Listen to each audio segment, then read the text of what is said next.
Hey Glam Squad!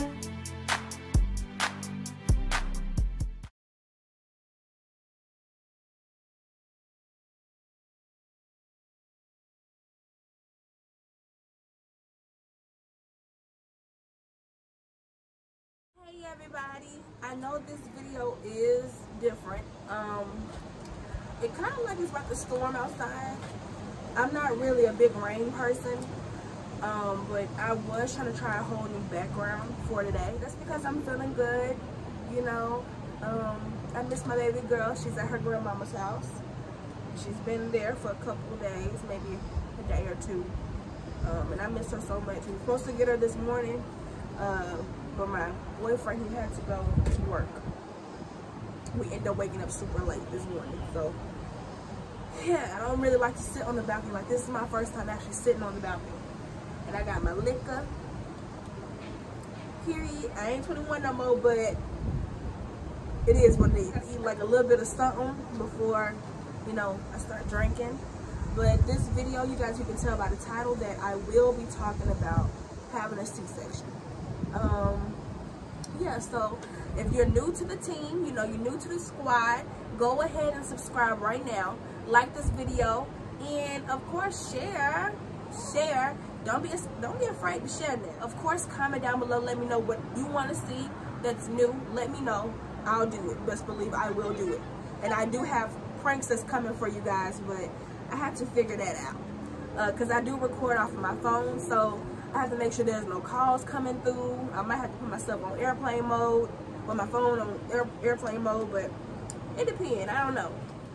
Pregnancy was just like, my last pregnancy with my little girl, it was just amazing. Like, I wouldn't change anything about it. I just wouldn't. I wouldn't change anything about it. But if y'all can't really hear me that good, it's because it's winding outside. I see a little bit of sprinkling going on and shit. Oh no, this phone is waterproof anyway, so rain away. But I have one child, and this pregnancy was amazing. Like, I wouldn't change anything about it. I would redo it if I could go back and redo it, I will. But there was like a lot of stressing I was going through. I do not recommend stressing while you're pregnant, because the baby is gonna come out probably either crying, and like the stress kind of like rubs off on the baby. So I just wish I didn't do that. My doctor kept telling me left and right, stop all this stressing. Just stop it. Stop it. You're hurting the baby, you're hurting yourself. What was going on, you guys? Like, there was just so much going on, and I just don't know. There was just a lot going on. I was planning on pushing my baby out. Like, this is a plan. When I got pregnant, that's already was on my mind. That was already on my mind. I didn't want to have no C-section just because I didn't want that scar that comes with a C-section. Most women do it, so I really was just like, like, they make it sound so good. Okay, I'm right back. My baby out. I had no intentions on getting a C-section at all. That didn't even cross my mind. I didn't even want to think about a C-section. But for some reason, I ended up having to get a C-section when it came time to it. My little girl, she actually came on time, and we were so happy that she did. She came on the weekend. She was born on the 13th of January. That's my baby girl. She came exactly on her due date, and they say that's like 3% of babies that come on their due date. Like, it's very rare that a baby comes on its due date. So I was very grateful and thankful for that. She came on her due date, but it's just like, I was crying so bad because I did not want to get a C-section. I kind of actually wanted to do everything natural, like no epidural, no nothing. I didn't want to do anything that had anything to do with a C-section. I didn't want to do none of that. I was crying the whole time. I ended up having to get the epidural. Getting the epidural and put in my back because my nurse kept saying I was working too hard. Like, literally, you guys, I literally, every time I had a contraction like every 1 minute. It got down to like, it was like every 1 minute. It was like, before I actually went to the hospital, I had took a shower and everything that night. Me and my little dude, we did what we had to do that night, you know, and then out of nowhere, I couldn't lay down anymore. Like, I could not sleep anymore. It was like 12 o'clock at night. So I ended up going to the hospital, and they was going to send me back home, you guys. Like, they were going to send me back home. And I was hurting like every 5 minutes or so, or whatever the case, it's just like every couple minutes, I was cramping so bad. Like my stomach was hurting so bad. And they was gonna send me back home like that. And ooh, I was not about to go out like that. I kept telling them just to wait, maybe something's up, just please wait. I'm not gonna go back home like this. Like I was telling people I'm not going back home like this. And then out of nowhere, like the next, like they had me sitting there for like 30 minutes. The next 30 minutes they came back, they said something was going on with the machine, heart rates and stuff was just moving. Everything was going up and down. So it was time to go upstairs. They sent me on upstairs, y'all. I was so happy. I'm like, yes, like I'm not going back home. Me and my boyfriend was really stressing about her coming on the weekend because he was off on weekends. So I was already out from maternity leave, so I was good. My feet was swollen. I left work like 2 weeks before I was due. So the room was just so big. Like I was just like, dang, like this is really happening. It was so much space, so much room. And like my mom and them, they all came like further along. We went to Centennial Hospital down here in Nashville, Tennessee. And the room was so big, they were so nice, the nurses was nice, everybody was nice. And I couldn't eat anything. Like that night before, well that Friday, I already couldn't eat until like that. I couldn't eat after a certain time. I can't remember what time it was. But, you know, I was already getting prepared for this. I was already being prepared just in case. Crazy. I just wish I could have experienced the whole water breaking thing. Like, I always wanted to experience that because that's stuff that you see on movies, you know? I wanted to experience the whole walking, and I know where the water break, or you just land in the bed, the water just break. But I had to get it done by the doctor. And it wasn't even my doctor. My doctor, he don't deliver on weekends. So 1 minute, I had to go to the bathroom. They did not believe that I had to go to the bathroom every time I had a contraction, but it was what it was. I literally had to get up every 1 minute to go and pee. And they did not believe me. I'm like, look at the toilet. Every time, just sit right here. Just sit right here for 5 minutes with me. And you see me going to the bathroom and peeing every time. Because I was drinking so much water.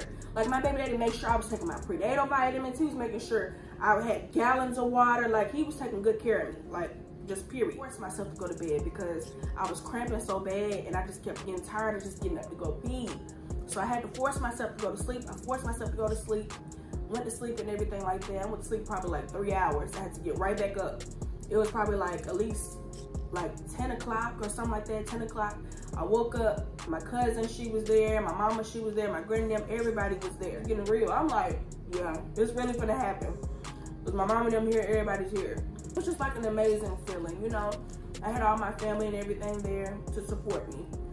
And I just really was down. Like I was just down bad. I felt like I had to get a C-section. Someone kept telling me that I was going to be getting a C-section. But yeah, my nurse told me to get my epidural because I just was working too hard, you know. And I was hurting really bad. So I ended up just getting the epidural. It was really not as bad as people say. You just relax yourself. I mean, I had my baby daddy right there holding my hands in the front, sticking it, but I thugged it out, you guys. Like I just took it. And I laid down. They had put this big old pillow in between my legs, and I think they had put some kind of pill to like soften the cervix, like probably like a couple hours before that happened. And it was so weird because the epidural, it's like I couldn't feel nothing beyond my boobs. Like my boobs, like under my boobs, I couldn't even feel nothing. Like everything was numb the whole time. Some people say they still feel stuff and they'll still have to like press that button and get the epidural because they stick like another needle in just so you can get more epidural if you need it. But I didn't have to do that. They did that one supply for me and I was good. I was numb. I didn't feel anything. When he popped my water, I felt like that warmness fill up in the bed. I could feel my bed just get super warm. I could feel that. And then they came and changed the sheets and everything like that. Like the bed came at like 1:13 in the afternoon. Like it was time. It was happening just so fast. And then when they said out of the blue that I had to get a C-section because her heart rate was dropping, mine was dropping really bad, and they had to do it. Which I still don't believe that. I still don't believe it, but it is what it is. My little girl was 6 pounds, 9 ounces. She was very small. I could have pushed that out. But I ain't gonna complain. Hey, you guys, the whole epidural thing, it was so worth it. I don't care what nobody say. I didn't feel anything I didn't feel nothing the whole time I gave birth. I didn't feel anything. It just when they actually did pull the baby out, I felt like a weight just lift up off of me. That's the only thing that I just felt. It didn't hurt or anything. I just could feel myself feeling lighter already. And I heard her crying a little bit. They put her over there. I seen them put her in a little basket thing. I was cleaning her. And my baby daddy, he don't left me to go look at her. So I'm just right there, like they just stitching me up. And it was just like an amazing feeling. I'm gonna try to put some pictures up here, you guys, for you to look at. My little girl, she was just so beautiful. She still is beautiful. I am so obsessed with my little girl, and I'm so glad that I went through that journey with her. I was not the most confident when I was pregnant, because for some reason when you're pregnant, it's like you lose a lot of yourself. Like there's so much that goes away. You just don't feel beautiful and stuff like that. Like I didn't take many pictures at all during my pregnancy. I'll put as many pictures as I can, like from the baby shower, working my way on up to the hospital. I'll try to place them in here as I'm talking. But you know, she was a blessing and everything. I just really wish I didn't have to do a C-section, because I have a scar that's gonna be here for the rest of my life. I'm gonna take, like, they had stapled me up. I ended up having to, like, when I was sitting in the hospital, you had to stay at the hospital. It was snowing really bad anyway. So I had to stay at the hospital for about at least 3 days. And they sent me home. I literally lived like down the street from the hospital, like probably like 5 minutes or less down the street. So I actually did come back like the next day, because they had to take the staples off of me. So that was a struggle. And I already, where I was living, I had to walk up these long stairs. I was so scared to get a setback. My mom and them kept telling me what setbacks was and all of this. I did not want that at all. And I had my little girl out here in the snow and stuff, but I made sure she was snug. They took so good care of me. My whole family, they took good care of me for my baby shower. I had so much stuff. I think I might have a picture of it. I can't really remember. I know when the baby shower was going on, like I said, I wasn't that confident in myself. And everything was just happening so fast. There was just so much going on. People got pictures of this and that. So I mean, I'm gonna put a picture up here for y'all to see that. But they took the staples off. I still could not feel anything. Like I was so numb right there. It was just like, it was nothing. When they took the staples off, I thought it was gonna hurt, but it didn't hurt at all. Thank y'all for watching this video. Like I said, if you are new, go ahead and subscribe right now. And of course, like, comment, and share down below. Don't miss none of my videos. Just press that bell, okay? Press that bell. It won't hurt. It don't take that long. Just press the bell. Press the bell. And you're going to be notified every time I post a video. It's always going to be something new. Like I said, I'm working on pranks, you guys. Just know I'm working on pranks to my friends and everything. So I know they're going to be watching. So y'all need to, don't be getting caught slipping there. It is what it is. So thank y'all for watching this video. And your girl, some good stuff. Your girl is out. I love y'all so much, okay? I love y'all. I'm trying to post these bangers left and right for y'all, but y'all just gotta bear with me, okay? I love each and every single one of y'all. Stay glam.